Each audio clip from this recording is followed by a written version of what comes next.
The broadcast is now starting. All attendees are in listen-only mode. All right, good morning, everybody. My name is Roman Miller. I'm a forecaster here at the National Weather Service in Wakefield, Virginia, and I'll go ahead and present for you today. So right now we do have some clouds building across the area, mainly across northeast North Carolina, although there is some more cloud development beginning across western portions of Virginia. And the cold front itself is located further to the north, across Pennsylvania right now. This front is expected to slowly move to the south later today into tonight, which will be providing us our weather. So this week's weather pattern right now, we do have that cold front, like I mentioned, up north. That is going to be slowly moving south later today into tonight, eventually moving south of the area by Friday, and then continuing to move south into the weekend as we have a cool area of high pressure building into the north. And diving in a little bit more into what this might look like, this is the WPC's map right now with all the surface fronts. So right now, the front over Pennsylvania, you can see there. And then this is at 2 p.m. this afternoon. It's still pretty much in the same area. And then by 8 p.m. this evening, it's slowly moving south into northern Virginia. And then closer to 2 a.m., now it's over towards 64 in the Richmond metro. And then by tomorrow morning, around 8 o'clock in the morning, now the front's expected to be all the way across the far southeastern portions of the area, mainly out of the area, although some lingering showers and storms are possible across the far southeast on Friday. And behind that, you can see the high pressure moving in from Canada into the Great Lakes, and then ultimately moving into our region into this weekend and early next week, which will provide some much cooler weather to the area and some heat relief as well.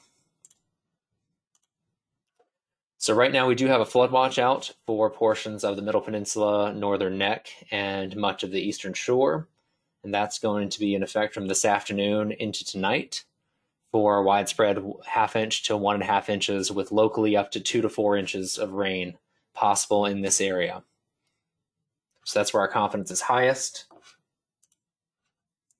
And looking at the WPC excessive rainfall outlook right now, we do have a slight risk that goes basically across the Richmond metro into Hampton Roads, and then it looks like it extends over to the Eastern Shore with a marginal ERO for tomorrow across far southern and southeastern portions of the area. As far as rainfall totals expected for the next 72 hours, again, that heaviest rainfall totals are expected to be basically northeast of Richmond, over the Northern Neck and Eastern Shore, where locally, again, 2 inches or more of rain as possible. And as far as timing goes, it looks like it's going to be later in the afternoon, probably not as much early afternoon, but especially late this afternoon into this evening and really into early tonight, where those best chances of rain are going to be across the area. So today from the Storm Prediction Center, we do have a marginal risk basically north of I-64, and that includes portions of the Eastern Shore and Northern Virginia, portions of Central Virginia as well. And then we do have a slight risk just for the far northern portions of the forecast area, where it's a little bit better chance for some damaging wind gusts from the storms that move through later this afternoon into this evening. However, we do want to note that basically anywhere in the general thunder area could see an isolated strong to potentially even severe storm, given that it is summertime with plenty of instability around. Any storms that become a little bit stronger, a little bit taller, they could produce some locally strong to damaging winds. So can't completely rule out severe further to the south. Tomorrow, it looks like a lower chance of severe altogether because the front is expected to be mainly south of the area by the afternoon. However, if the front does slow down, we could see potentially a few stronger storms across the far southern portions of the area. So it looks like it's going to be between 3 p.m. and midnight, with the storm motion moving from northwest to southeast around 20 miles per hour. Again, this is going to be mainly a wind threat, so a wind and heavy rain threat. 45 to 60 mile an hour winds, and locally heavy rain. However, given the time of year, we can't rule out some small hail as well. It's just not going to be the primary threat.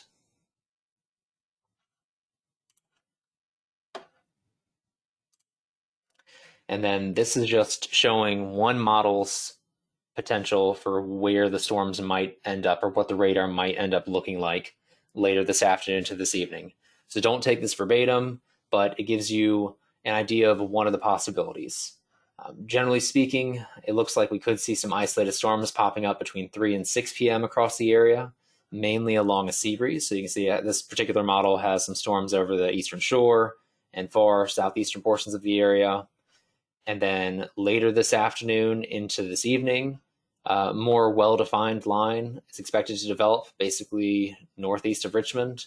Whether or not it gets into the urban area itself, we're not exactly sure just yet. But again, the highest confidence where that flood watch is in effect across the northern neck and eastern shore, where those lines of storms is expected to move through.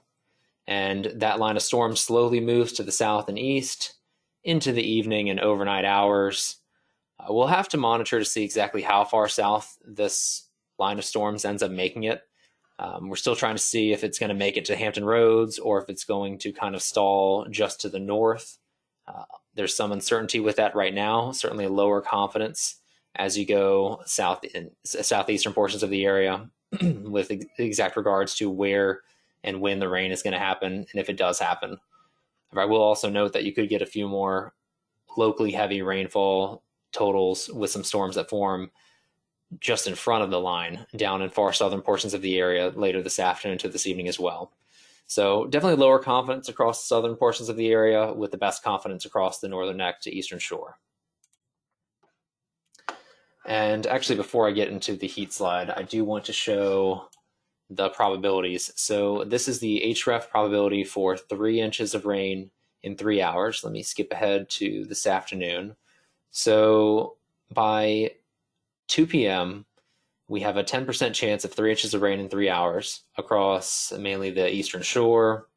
And most of the area looks like it should be pretty dry by 2 p.m. And then even by 5 p.m., it looks like still most of the area generally dry outside of a few isolated storms. But what we are seeing is that line of storms beginning to develop across the northern portions of the state of Virginia and then moving southeast. And then better chance by the time we get to 7, 8 p.m. this evening. At that point, we do have a 30% chance for 3 inches of rain in 3 hours across, again, the northern neck to the Maryland eastern shore. And again, you do see some locally higher totals possible across the south during this time as well. So we will have to monitor that as far as how much rain could fall, given that it is summertime with any of our thunderstorms, if they're slow moving, which they probably will be. You could see locally up to 1 to 2 inches in any of the storms outside of the main convection even. But again, with that main line, that's your best chance of seeing potentially 2 or more inches of rain. And then that threat does slowly move to the southeast. This is by 11 p.m. So by 11 p.m., you can see it has a pretty good bullseye there just to the northeast of Richmond and the northern neck. And it kind of does extend into portions of the eastern shore as well, where the rainfall total is potentially up to 2 or 3 inches in the 3 hours.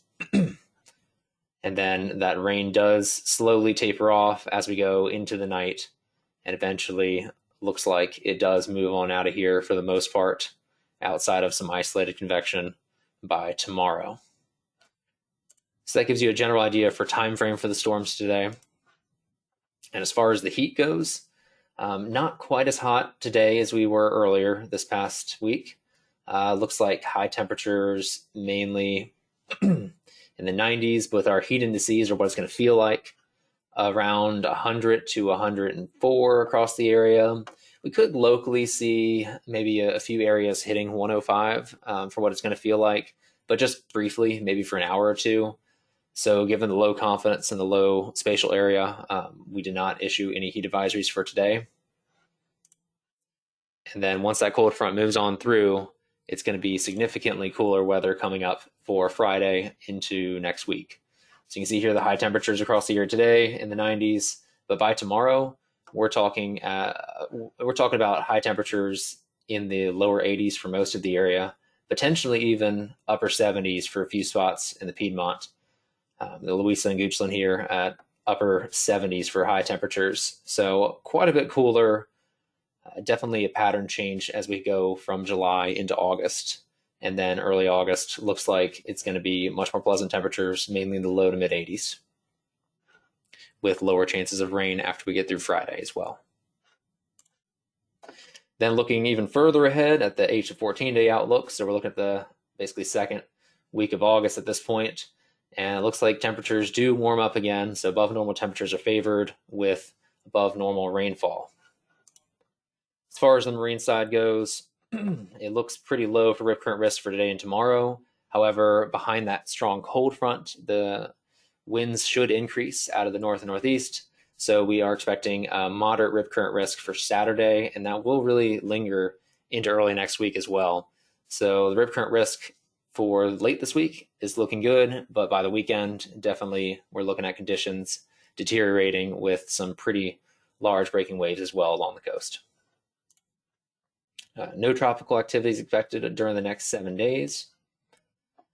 And for the marine side as well, we are looking at the potential for some pretty solid small craft conditions coming behind this cold front with wind gusts basically 25 to 30 knots. You could see a few isolated gusts up to 34 knots, 35 knots, but the chance is generally low. Probabilities here only around 10 to 40%.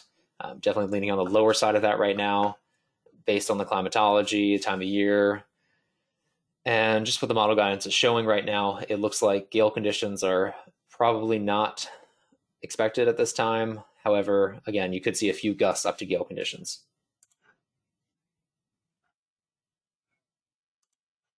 And then as far as your maximum wind gust potential, basically around the lower 30 knot range of 30 to 34 knots across the coastal waters. Probably similar values in the mouth of the bay, and then a little bit lower as you go up the bay to around 25 to 30 knots. With again, that strongest winds looking like they're going to be from Friday afternoon through basically the entire day on Saturday. So Saturday looks like the roughest day for marine conditions.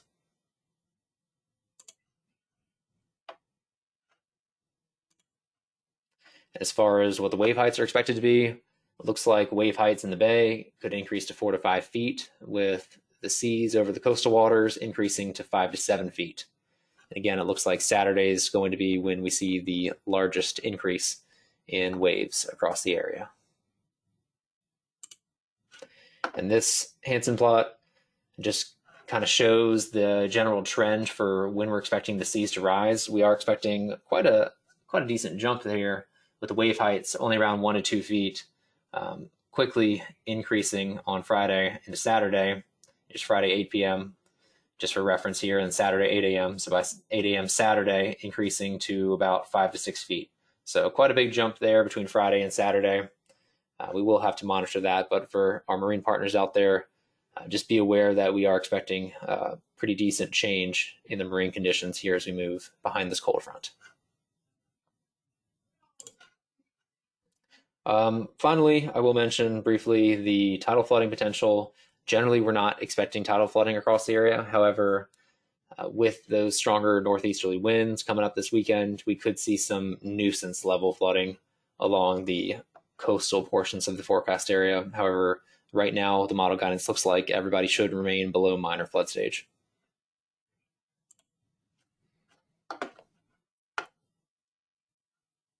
And I can now take any questions.